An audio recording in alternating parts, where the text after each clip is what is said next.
Hey everybody, Pete A. Turner from Lions Rock Productions. Today's guest is Josh Mantz.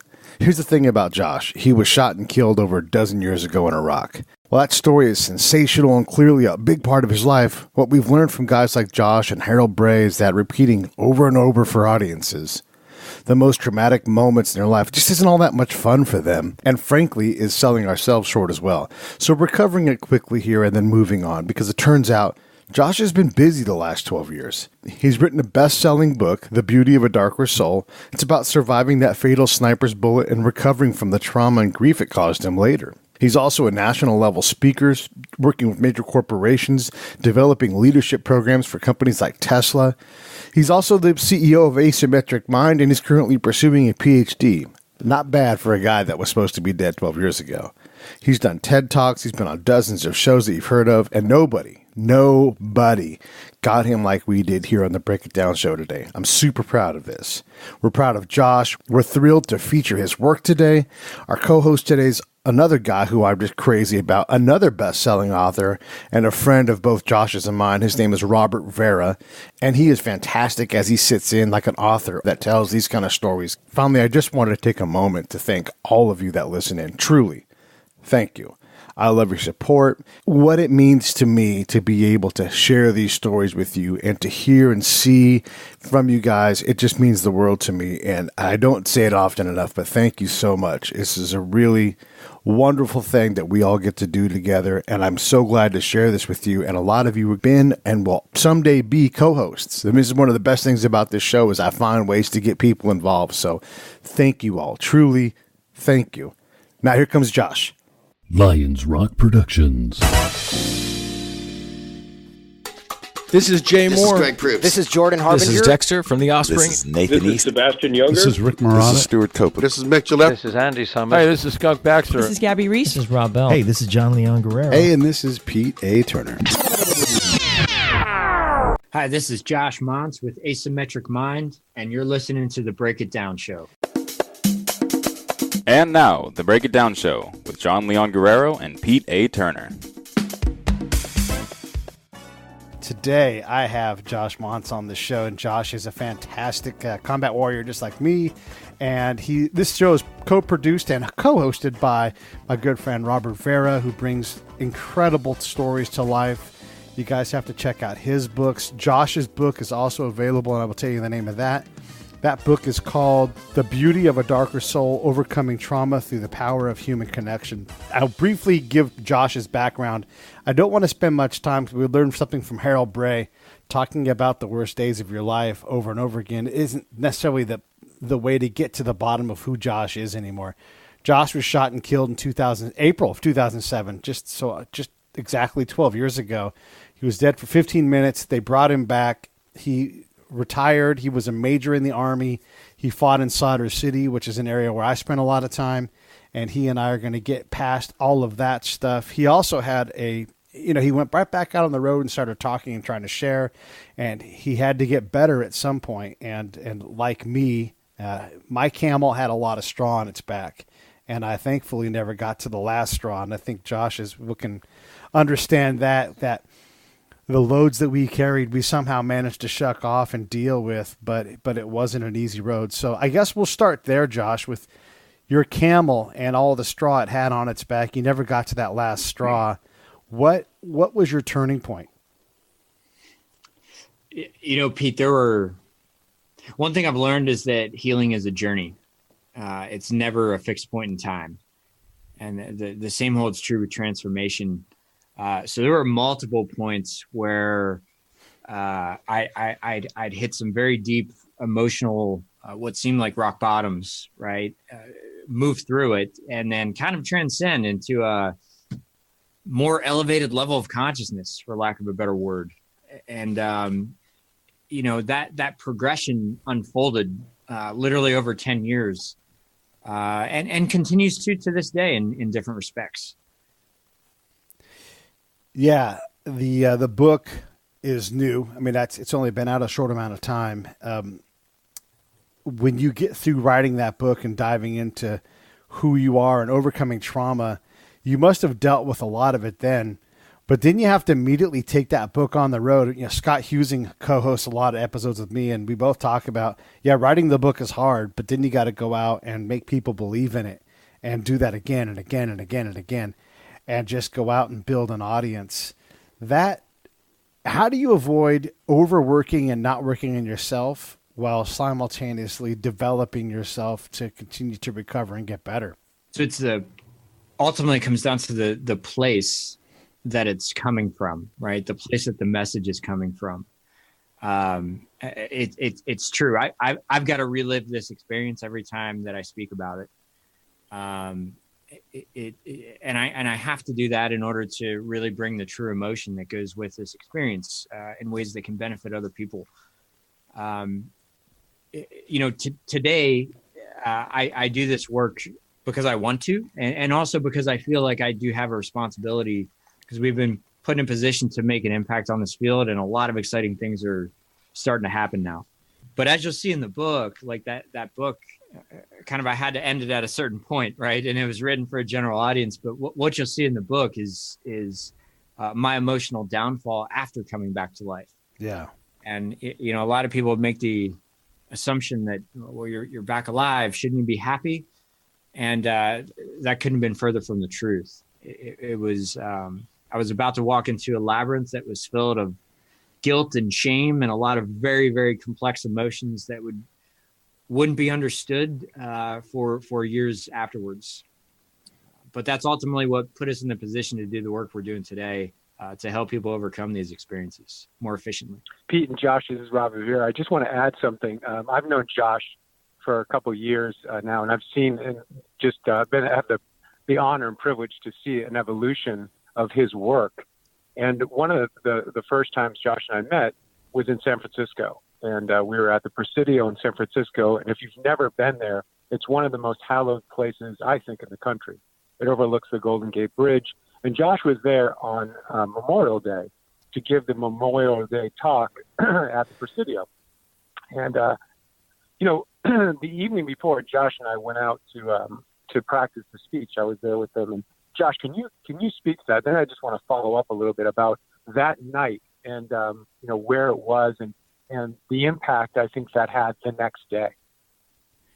Yeah, man, what a night and day that was. What was significant about that for me, Pete, is that day signified really the first day that I broke away from the private sector and invested myself unquestionably into doing this work full time. I spent some time in the private sector. I did well in the private sector, but I had this underlying yearning that kept calling me back to do this work, specifically in this case in the behavioral health field, and giving people, empowering people through this talk and what this experience can bring. And I'll tell you, this event on Memorial Day, there's as a professional speaker, like you bring, an enormous level of energy into every talk, and the same level of seriousness. You're approaching it as if it were a practice, right? But when it comes to Memorial Day talk, like there's no room for error there. It's a sacred event. There were going to be 5,000 plus people there, dignitaries, right? This was one that we had to knock this talk out of the park to do right by these veterans and the tombstones that were laying there. And the night before, I was just kind of a nervous wreck, man. I was rehearsed hundreds and hundreds of times, right? We had this thing down cold, and it was midnight, and Robert flies all the way out from Arizona just to be here with me for this thing, just to support it. I was like, Robert, we didn't get to San Francisco till like midnight. And I was like, Robert, we have to go to the Presidio and rehearse again. Of course, he's there with, so he doesn't even hesitate. We go out to the Presidio, and we're the only two people there. And if you've ever been in the Presidio, it really is a hallowed, sacred place. 30,000 tombstones, redwood trees, fog overlooking the Golden Gate. There was just this energy about being there that night. The wind blowing in the trees. And I rehearsed the talk behind the podium. Robert was the only person in the audience, right? And I did the talk flawlessly. It was like perfect. You could barely hear me speak over the wind. And after I got done, turned to Robert and said, I think I need to go through it again. Right. And without hesitating, Robert just said, Josh, you just gave the talk to the people who needed to hear it the most. Yeah. He was referring to the 30,000 tombstones, right? Yeah. So it was, my background is I had worked for the United States Senator for many years. I had seen hundreds of speeches. The next day was, without question, one of the greatest speeches I've ever heard anyone ever give. There was a point where Josh paused during his speech. First of all, he opened up his speech in April of 2007. I was shot and killed by an enemy sniper. And then, people are leaning forward, curious as to how he could still be here, right? Yeah. I mean, Nancy Pelosi's on the podium with him, all the dignitaries on this podium. And he pauses midway through his speech, almost towards the end. And it's a pregnant pause. I mean, it's one that it takes a while. And, Josh is obviously, the crowd is literally 5,000 people leaning forward on every word Josh says. And there's this long pause. So this Marine stands up. I know he's a Marine from his leather vest with USMC on the back, right? Stands up, walks into the middle of the aisle, cups his hands so that everybody will hear this. And he yells, "You got this, brother." And the whole crowd stood up and clapped because Josh is now paused, right? The emotion, he's paused and stands up, and the whole crowd for 5 minutes just starts clapping. The speech is not over, by the way. Right. It's not over. He just stopped, right? So they sit down, and Josh comes back to the podium, and he says, I'll never forget this. So if you know shame and you know guilt, then you've walked some of my battlefields. And literally, people were crying. It was one of the great – it couldn't have been any better. It was by far one of the greatest speeches I've ever seen. Just the whole environment, the place, 30,000 white crosses looking down on us, right? Yeah. That was when I knew that Josh is going to change the world. But one of the things that fast forward, one of the things that Josh, in another speech I heard, and I've thought about it since I heard it, he says, Josh, I just want you to talk about this one more thing in terms of leadership and in terms of resiliency, because it occurred to me they're one and the same. Can you speak to that? Yeah, you hit to first hit that line. You said there's so much to that line, right? That if you know guilt, you've already walked some of the same battlefields as I, and it comes down to this notion that adversity doesn't discriminate, right? That it impacts all of us from every walk of life. And even though the nature of our experiences can be very different, the emotions, the moral wounds like guilt and shame can be very similar, right? So the idea of this here is this message being universal in that, this level of vulnerability in discussing these things is really what connects us together at the core of the human experience, right? And in these deep moments of isolation where severe trauma, severe adversity can really leave us feeling trapped and isolated in our past, those also have the capacity to be the most dangerous moments. Like I said, I'm not impervious to this, and I'll tell you unquestionably that the last 2 years, going through the process of starting this business, it has unquestionably been the hardest 2 years of my life. That's over top of anything you read in the book. It's over top of the near death, over top of divorce, right? But because ultimately, like when you're an entrepreneur and you are all in, right? Truly all in every part of your being to make it happen. You're doing it with no resources, right? And yet you're synthesizing all of who you are, right? The passion behind it and everything. And then to be floating on that line of whether it's going to be tolerated by the private sector or not, whether you're going to be able to make this a sustainable product, whether it really matters, right? Boy, it's been the most gut-wrenching process. People I talk about human connection all the time. Robert Vera has been my greatest mentor throughout this 2 year. It's just been phenomenal, eternally grateful. But there's also people like Lieutenant General Hal Moore. Yeah. Do you know him, Pete? No, I never got to meet him. For those of you who don't know who Hal Moore is, he's he's the general whose story was featured in the movie We Were Soldiers, played by Mel Gibson, and a phenomenal leadership movie. And Hal Moore is a bit of a legend when it comes to leadership in the military. And he recently passed away a few years ago. But, I had the privilege of seeing the real General Moore speak when I was at West Point, not long after 9/11 happened. And as he reflected on his leadership lessons that day, there's one that just always stuck with me. And what he said is that regardless of the level of adversity we're facing, regardless of the situation that we're in, there's always one more thing we can do to influence any situation in our favor. And after that, there's one more thing we can do. And after we do enough one more things, the opportunity starts to open up to achieve the original objective. Yeah. Right. Now, I've have related that in a lot of different ways in my life, but I'll also tell you that I've never had to follow that advice more than throughout the last 2 years. Right. And I don't talk about stuff that I don't personally practice. And I'll tell you that mantra, one more thing, like in moments of great isolation, of great depression, of hopelessness. Yeah. If we can come back to one more thing, can I take another step? Can I drop this letter in the mail? You're telling me after everything, like you can't even get out of your house to mail. Come on. It's like that bad sometimes for entrepreneurs. Yeah. And, so it's, we have a responsibility in this process of transformation. A huge part of that responsibility rests on our shoulders, right? It's a personal responsibility. Sure. And it's mantras like that can help us persevere through our darkest moments. As a fellow entrepreneur and someone that, is always grinding and doing what they have to do, and heck, polishing a lot of times now too, I can definitely empathize with the chasm that you have to get across when you're all in. I mean, you do that Indiana Jones leap of faith where there are people that are going to help you, but you have to do all of it. And you have to be, in my mind, you have to be as stripped down as you can be.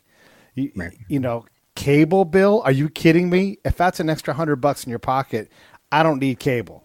I don't need HBO. I can make my own coffee. All these things that if you're really all in and trying to get to somewhere and it's a leap of faith, don't saddle yourself down with a high-end car lease. Like these things. Yep. You'll find out if you're all in. If you really know if you're all in. Yeah, I think all entrepreneurs, they say that we're all in. I think that's pretty obvious, right? I think that the other thing is that what's frustrating for entrepreneurs, and we've all been them, like I've been one, you've been one, Josh been one, is that here's one of the most challenging parts is that you have to be right, and it's also got to be the right time. And you are always trying to figure out if that's true. Yeah. And so are your investors, so are your customers, right? You have to be right, and it's got to be the right time. Someone once told me, a guy that he started a few companies here in Arizona. One was LifeLock. He was a former Special Forces operator. He worked, I think, with 12th Group. He said that being an entrepreneur is the closest thing to combat he's ever felt. Mm-hmm. And I think, that while I've never been in combat, I have been an entrepreneur. It's 24 hours a day, 7 days a week, right?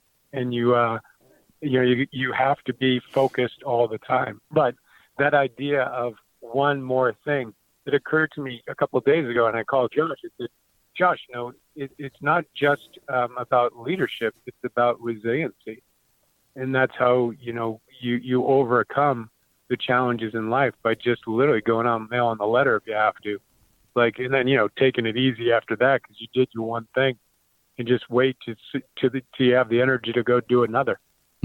But I thought that was so powerful, and he weaves it into his talk. Now, what a lot of people don't know is that not only does Josh speak to, veterans and military audiences, but his last talk was to Coldwell Banker.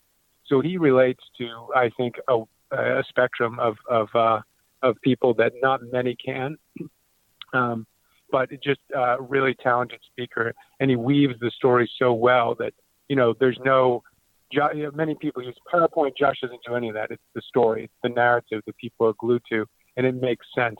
one of the other things that Josh has done I thought was really brilliant is that in his book, The Beauty of a Darker Soul, there's two thumbprints, and they're shaped, they're opposite each other, which creates a heart. You'll see a video of people lined up to come, and they'll get a copy of the book, and Josh will literally put his thumb in ink and have the person getting the book put their thumb in ink, and they press it into the book, right?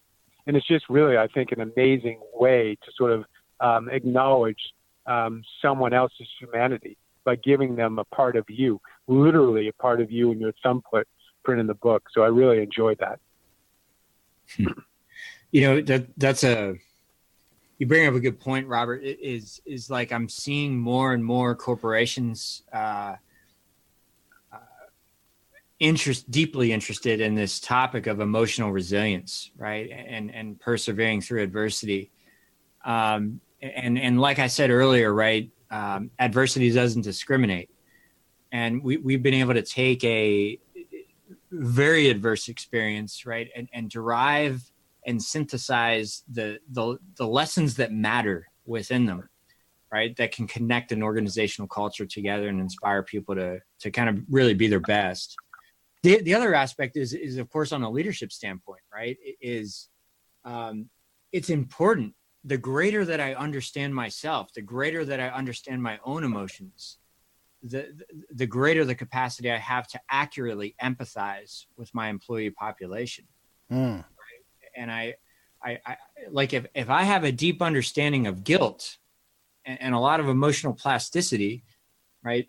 It's very easy for a leader to inadvertently induce guilt, right, on their employees and compromise performance, right? So the emotional intelligence that goes with this is really important. We just delivered in a way that really seems to connect with people deeply. A lot of times people talk about emotional intelligence, and I'm going to push you on this because I'm positive that you can take it and you have some answers on this. But another thing that I think is maybe a superset of emotional intelligence is CQ, cultural intelligence. Mm-hmm. And that's the collection of a bunch of different emotional intelligence variables that you put together as a leader of men in combat, of a company, in the private sector, being able to understand the cultural demands that you're working within. Like people always talk about creating culture. Culture doesn't tolerate design. It just doesn't. Mm-hmm. So how do you you know how to speak Arabic. Clearly you learned the Iraqi form, which is very different than modern standard. You've understood culture. You've been all over the nation talking. Talk about how culture plays a role in how you approach all of these facets of what you're doing professionally. Trust. Oh, It all comes down to trust, right? We can look at this in a multitude of different respects, right? But leadership, it's truly about trusted relationships. Whether that's forming a relationship with an Iraqi sheikh in the middle of a hostile area in Baghdad, or whether that's driving employee engagement programs within your company, it all comes down to trust, right? Something that we've heard over and over and over again in various different respects. But cultural competence specifically is important. We were talking a little bit before the show that, I intentionally majored in Arabic when I was a cadet at West Point, because 9/11 had just happened and I knew I was going to be on the ground in the Middle East. And unquestionably, speaking Arabic was the most powerful, quote unquote, weapon that I carried over there. And if I had to choose between carrying my rifle or knowing the Arabic language, I would have taken Arabic every time. By facilitating like language in this case, and of course, like that ties into cultural competence, right? But it demonstrates respect, right? Because what really is happening when we trust somebody, right? What really is happening is that if I trust you, Pete, I'm in some way becoming vulnerable with you. Yeah. Right. And I'm trusting you with that vulnerability. Like you have the capacity to hurt me, Yeah.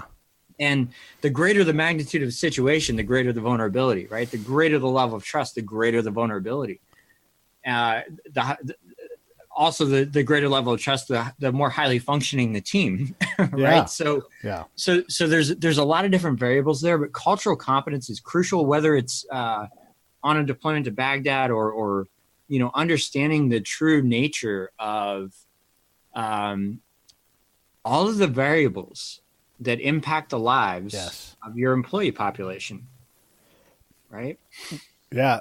When I was in Baghdad, the outskirts of the province and the farming districts in this case, but still south of Sadr City, not that far, we were working with a general, and the unit before had set up a meeting for him to come over to the American camp, and then left him outside in the summer cooking in line, waiting to get onto the camp.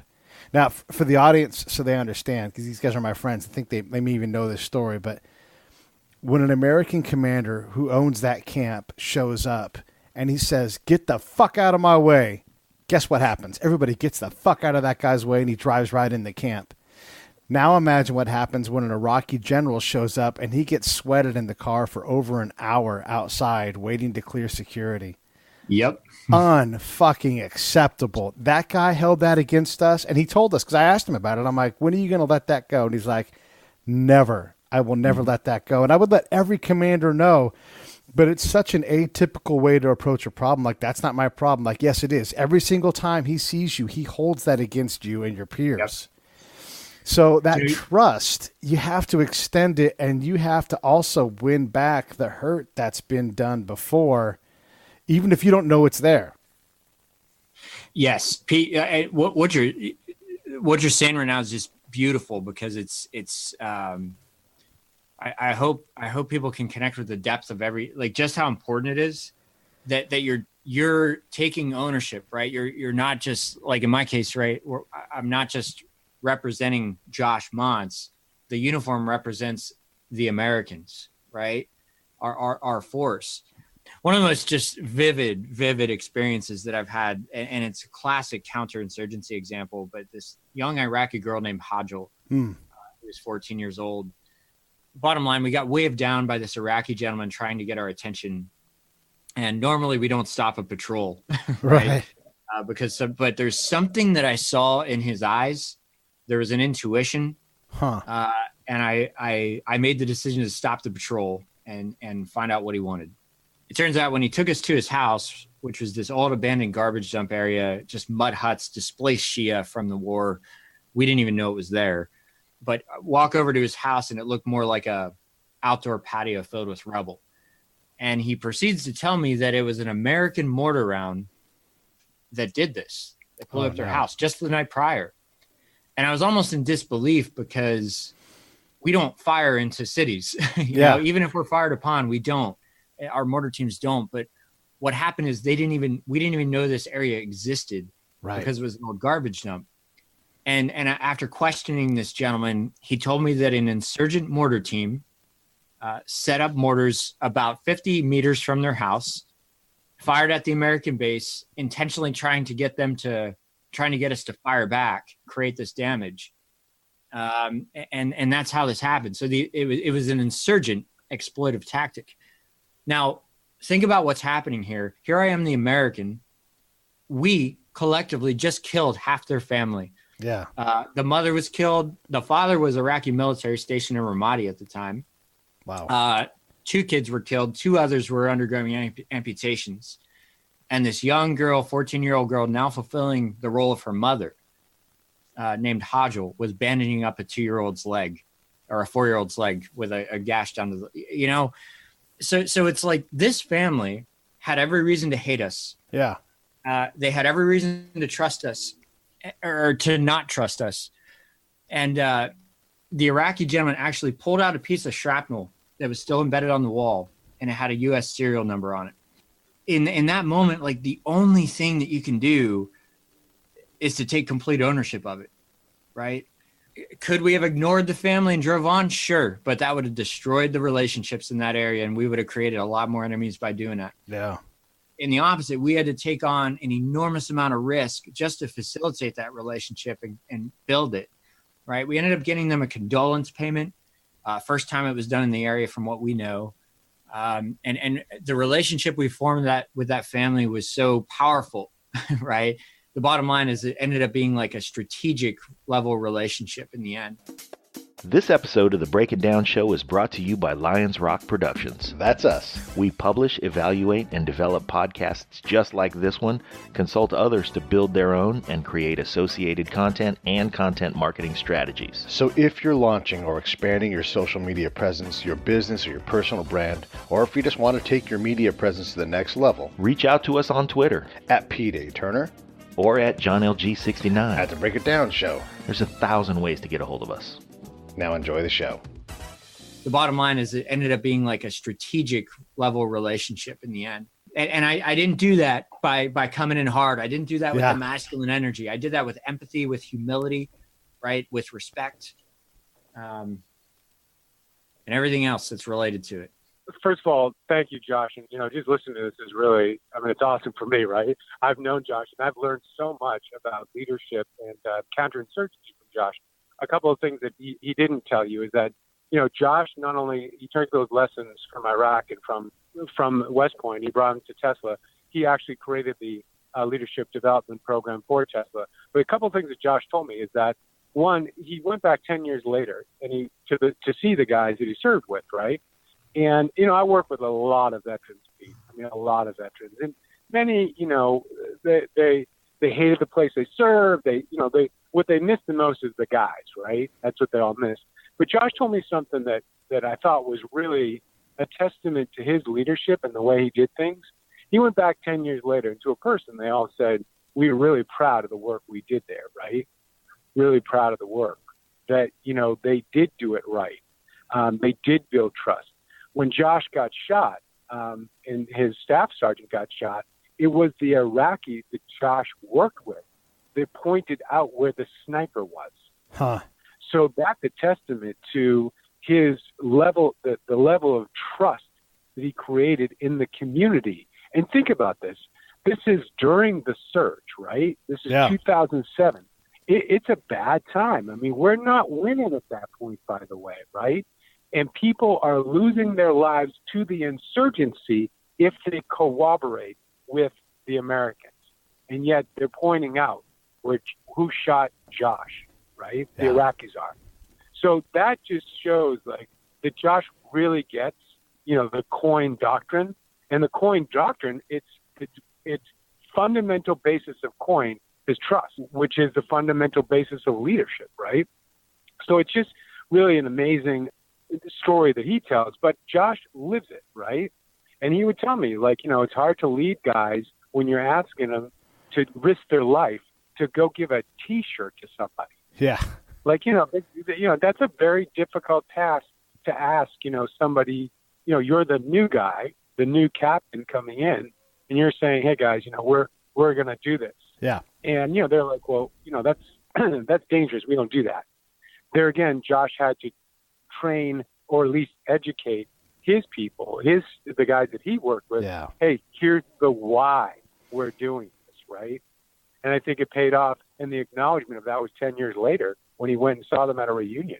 It's what companies need to understand is that literally the reason – I say this to people all the time. I go and speak at companies all the time. I said, look, times have changed. Literally right now we're in a marketplace right now where it's hard to find employees. I said this today to somebody. I said, look, employees are evaluating management as much as management is evaluating employees. Everyone's on probation, as it were, right? So here's the thing. People, when you're see high turnover in organizations, what that shows me is a lack of trust. And what's happening is that the employees, guess who they're firing? Their bosses, because they don't trust them. Yeah. And that's exactly what leadership is. It's creating trust with the people you work with.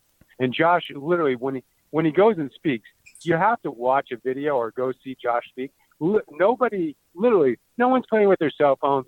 They are glued to every word. And when they leave, people can't wait. When Josh is done, they can't wait to get up and clap. It's just like a visceral emotion. But this has been a pleasure for me to know Josh and to be educated by him about, I'm a civilian. I had no idea what coin meant until he turned me on to this 2007 doctrine written by Colonel Petraeus. I read it, was blown away. it's the basis for leadership that every organization should know. In terms of trust, Josh, it's very challenging to build in an asymmetric environment because, for example, when I was working, I didn't belong to the unit. I had to earn my way in, and I had certain words that I would say, and I knew the time frame. But my real value came back when the Iraqis, the Afghan, military people or government people would start to ask me for their advice, and I became trusted to them. But the gold standard for me for what I did was when the Taliban basically did a by name tasking of, we want to meet with this Pete guy. And when they signed off on it, it meant that I had gotten somewhere. So one of the guys that I respect a lot, he's been on the show a couple of times, is a guy named Robert Vera. He's also a counterintelligence guy with the FBI. And he talks about, I wanted to codify trust. Like, how do you build trust? I understand like certain aspects, like the Afghan elder, the sheikh in Iraq, those guys aren't supposed to trust me. So I've got to get a little tiny exchange of trust, like a low risk, small trust from them, something very minor. And then I've got to give them a trust account. And so slowly over time I did that. And Robin talked about it in terms of surrendering ego, right? And if there's one animal on this earth that lives on ego and imposing their will, it's a military commander, especially a battle space owning military commander. So how does Captain Mantz surrender his ego to build that trust with his Iraqi partners and the people that he encounters? I was actually a lieutenant during the deployment. Look at you. Younger, right? Yeah. But part of that came down to the way I was raised. My stepfather was a former infantry officer and then spent his career as a police detective. And when I was a young kid, I used to, in high school, I used to think my dad was this big 6'4", 260-pound, all muscle, rough and tough guy, and thinking that's kind of how he resolved situations on the streets. Yeah. I kind of only knew two things about him professionally. One is that he was highly respected by his police department. And two is that he never lost a fight in a 20-year police career and usually finished them very quickly. So that was kind of my image until I started to do ride-alongs with him when I was a senior. And that's when I saw my dad just completely transform into the true person that he actually is, where he resolved situations not through violence or intimidation. He resolved it through empathy, everything through empathy, through humility, right? And so he was the first biggest influence. The second was when I was in high school, my junior ROTC instructor was a former, recently retired Special Forces Sergeant Major down in 7th Group, right? So he spent a career doing coin, took me under his wing, and it was he that imparted upon me the power of the human spirit anywhere in the world, regardless of resources, right? So couple that with being shaped in terms of the language. I was studying coin doctrine since I was 16 years old, 14 years old, really. So there, it's not so much like that word ego. There's people that embody that type of ego for leadership. I never have at any phase in my career ever, right? That doesn't mean that I don't have the capacity to get forceful if needed, right? But that is an absolute last resort. Like you build relationships and lead by empowering people on your team, by creating a synergistic effort that maximizes the potential of each individual and moves them towards a common goal. I don't do that by if I'm the expert in my unit that I'm leading, then I'm wrong. So I want to empower experts, right? So that's obviously a huge question we could talk for hours about, but the ego thing, there's absolutely no place for it on today's battlefield for sure. And that's the thing, like paradoxically, again, what most of us think of when we think of combat and war is something like World War II, and certainly conventional engagement still exists today, certainly in Afghanistan, much more than Iraq, right? So that's part of the equation. We got to be ready for that and turn it on in a heartbeat if needed. But today's battlefield is won through trusted relationships. It's won through empathy, through humility, through relationship building skills. Even the counterinsurgency field manual describes counterinsurgency operations as armed social work. Right? Yeah. So it's this interesting synthesis of, I term it like nobody has to display a greater level of emotional plasticity than today's service member or first responder, right? People in these environments. They have to lead with more what are considered like feminine qualities, right? These compassionate, caring traits, right? Yet still have to embody all of the traditionally masculine traits of like the hard tactical warfighting skills, and to have the maturity and the wisdom to be able to fluidly move back and forth between those extremes as needed. It takes it's extremely complex, Not something you probably trained on at NTC. No, they tried. I mean, to the military's credit, right? Yeah. We were unquestionably going into the start of 9/11. We were unquestionably the most powerful conventional military force in the world. Yeah. Right. We were also a highly disciplined, highly professional force, right? Morality and ethics ingrained into every step of the training. Yes. Right. Yet we were completely unprepared to fight an insurgency. Yeah. And so what we have is the level of complexity that I just described was falling on the shoulders of 18, 19, 20-year-olds, our youngest leaders, to figure out on the fly. Sure. And ultimately the work that I do on the behavioral health side today actually trains clinicians in the moral and ethical complexities of this environment to help people heal from it. But in a lot of what we do, the reason why we aren't great at COIN as an institution is because it's hard to replicate and make many Joshes. It's just a challenge because, the commander has to train on lethality. That's their job. And if they don't, if tankers who are never going to get in a tank in the combat zone don't train on tanks, that's just not how it works. It's just not. Yep. But the level of cultural acuity you have to have requires, like, unlike you, I don't speak Arabic very well. I'm like Chewbacca. I can nod and understand, but I can't really talk back.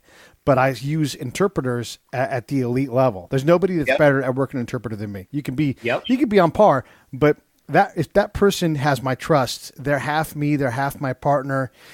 They know what I want, they know what I'm going for. It's all trust based. That's not commonly trained in the military. And when we look at let me ask you this. And it makes me a little nervous to ask this question every time I ask it, but I think I know the answer already.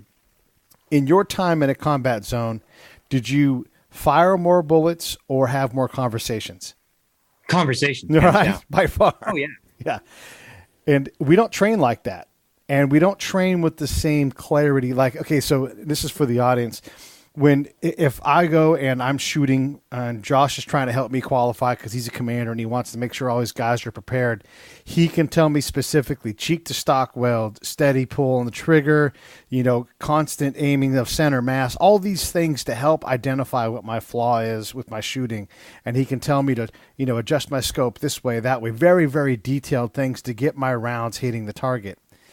That same level of clarity is not created when it comes to dealing with building trust, with understanding culture. We're taught things like don't use your left hand to eat, but that really has nothing to do with anything in terms of culture. So when Josh is out there in the field and we're trying to create more Joshes, it's hard for the institution that's a warfighting, highly capable, lethal thing to go out and create this, especially when most of what we're going to do is have conversations. So here's the thing. I don't allow that to be an excuse. I look at this as pushing our military and our armed forces and our police forces to a higher level. All right. Yes. You're right. It's very difficult to achieve an organizational mindset and an organizational transformation, right? That we were essentially trying to do on the fly in combat, right? The military was doing a lot of great things, especially later on in the war when General Petraeus took over.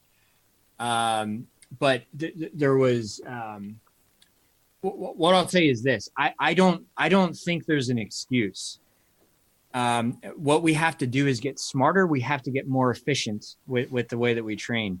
You're right. Training up a tank, a Bradley, an infantry platoon, enormous training responsibilities associated with that. Yet how do we inject cultural training in here?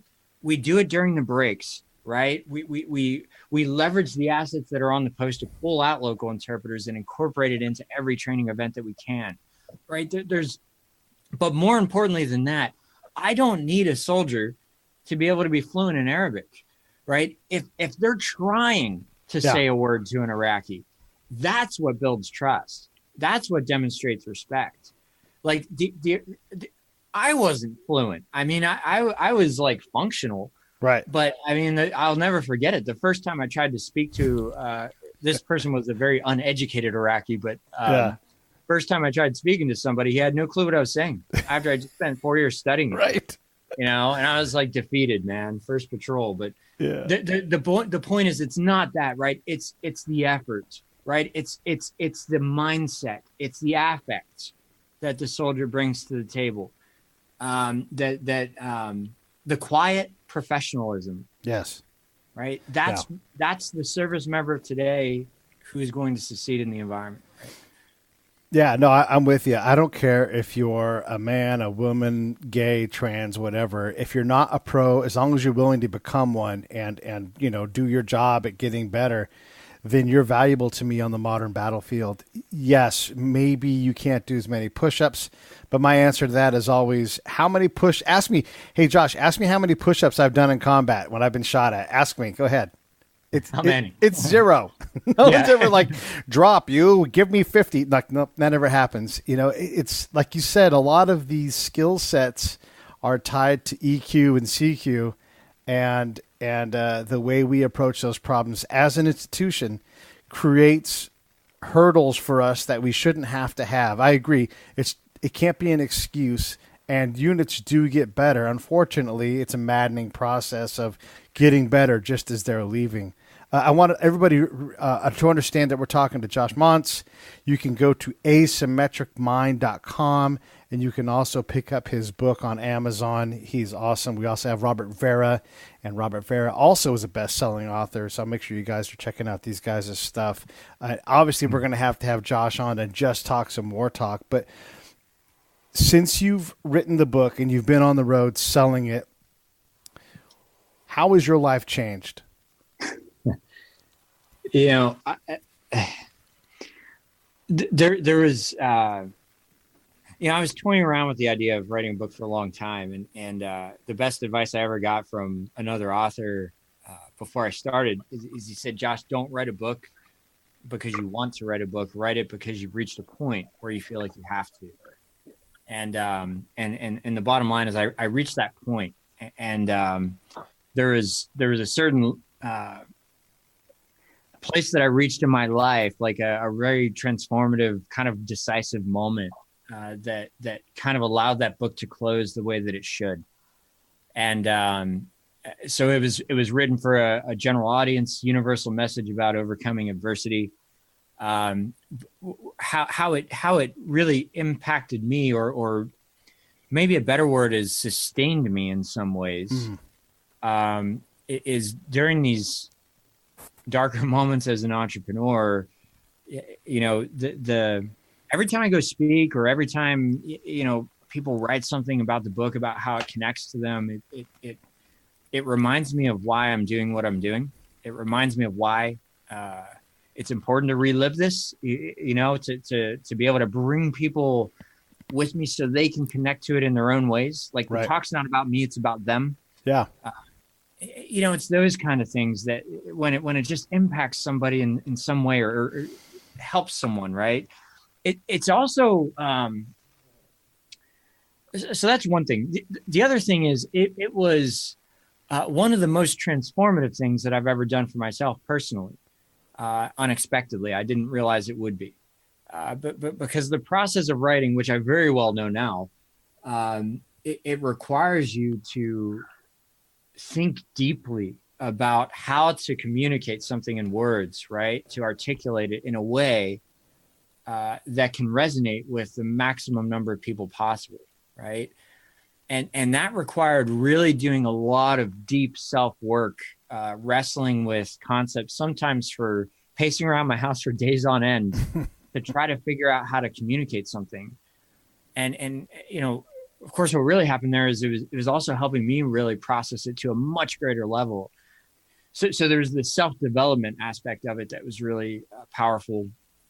And then, of course, it kind of just freed up some mental and emotional space after getting that out, after releasing, right, to start doing what I'm doing now, right, which I think is you know, if that's the universal message about trauma that gives people permission, you know, what we're doing now on the clinical side especially is helping people, you know, really take the steps to recover from it. And then on the leadership side, to cultivate leaders who are able to drive truly engaging and healthy environments for their employees, right? Which has obviously a very positive impact to the corporation when you have an engaged workforce, and you know, increases retention and you know, so many other things with it. So there's been like it's been a sprint since this book has been published, but it's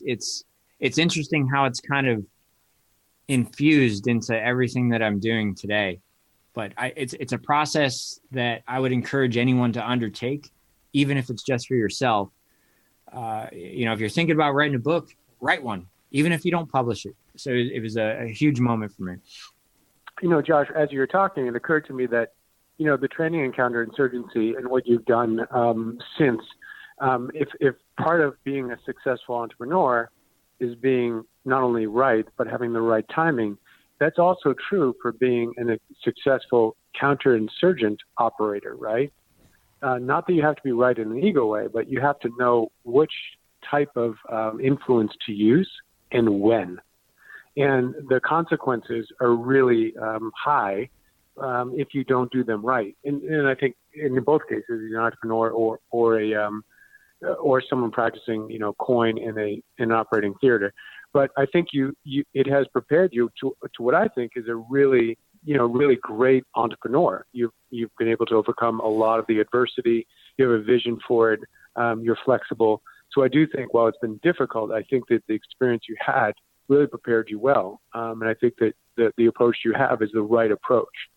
But I've been a big fan of your work and your insights for a long time. And I do think that there's probably a few more books in you. But I do think that the work that you're doing now, I dare say it is the most important work of your life. The work you did on the battlefield was in Iraq was important, but the battlefield here in behavioral health and in healthcare leadership, I think that's the real fight. And I think the work you're doing now is transformational. It's not evolution, it's revolution. And you're changing people's ideas about how to lead and how to heal. And I think that we need much more of that. So thank you. Thank you, Robert. And thank you, gentlemen. I think that's a great point, just to kind of stab the flag in the ground and call that good. It's great to know that my combat peers are out there trying to make the world a better place, especially when you and I agree on so many aspects of how to fight this modern fight. I mean, I love tanks and bombs and all that kind of stuff, but the God's honest truth is when I go and I make friends with the Taliban, I'm way more powerful than any weapon system out there. And I know you do the same kinds of things where I build a network of people that have to talk to me because, you know, we trust each other, and that's how we get through the bulk of most of the conflict that's out there. There's absolutely room for lethal action, but if you can't work without that lethal action, if you're trying to tell your local commanding partner that they're the boss, but you don't act like it, or that it's safe out there and you're all kitted up with your body armor and helmets and guns everywhere, it's kind of hard to speak disingenuously or speak genuinely and act disingenuously, you know? Right. All right, everybody. Well, this is Josh Mantz and Robert Vera. Thank you guys so much for coming on. I really appreciate it. Thank you. This is awesome talk.